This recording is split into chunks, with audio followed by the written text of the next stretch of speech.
ഞാൻ ഈ പറയുന്ന കാര്യം മനസ്സിലാക്കി നിങ്ങൾ സ്റ്റോപ്പ് ലോസ് എൻട്രി ഒക്കെ ഇട്ട് കഴിഞ്ഞാൽ നിങ്ങൾക്ക് സ്റ്റോപ്പ് ലോസ് അടിക്കുന്ന പ്രശ്നം കുറവായിരിക്കും. നിങ്ങൾക്ക് എൻട്രി മിസ് ആവുന്ന പ്രോബ്ലംസുകളൊക്കെ നിങ്ങൾക്ക് കുറവായിരിക്കും. എന്താന്ന് ഞാൻ പറഞ്ഞുതരാം. സ്റ്റോക്ക് മാർക്കറ്റ് ഏതായാലും നിങ്ങൾ അതിനെ നമ്മൾ അങ്ങോട്ടും ഇങ്ങോട്ടും ഓടുന്ന നമ്മളെ ലോക്കൽ ലൈൻ ബസ് പോലെ നിങ്ങൾ മനസ്സിലാക്കുക. ഈ ലൈൻ ബസ് എങ്ങനെ നമ്മൾ ആളെയും കൊണ്ടായിരിക്കും ഇങ്ങനെ വന്നുകൊണ്ടിരിക്കുക.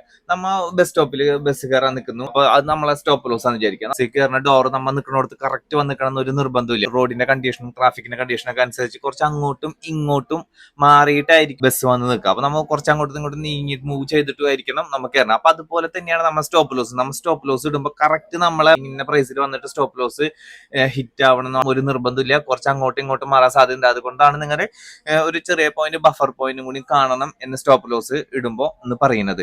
അതുപോലെ തന്നെയാണ് നിങ്ങളെ എൻട്രി. വഴിയിൽ നിന്നിട്ട് കൈ കാണിച്ചു കഴിഞ്ഞാൽ എത്ര ബസ് നിർത്തും? ഒരിക്കലും നിർത്തില്ല. ഒരു ആൾക്കാരുള്ള കൂട്ടത്തിന് ഒരു ഡിമാൻഡ് ഉള്ള സ്ഥലത്ത് വണ്ടി നിർത്തിയാൽ അവർക്ക് കുറച്ച് ആൾക്കാരെ കിട്ടും. അല്ലെങ്കിൽ അങ്ങനെ ഒരു ഡിമാൻഡഡ് ആയിട്ടുള്ള സോണുകളിൽ മാത്രം ബസ് സ്റ്റോപ്പുകളോ ബസ് സ്റ്റാൻഡുകളൊക്കെയാണ് ഓൾറെഡി ഈ ബസ്സുകാർ വന്നിട്ട് വണ്ടി നിർത്തുള്ളൂ.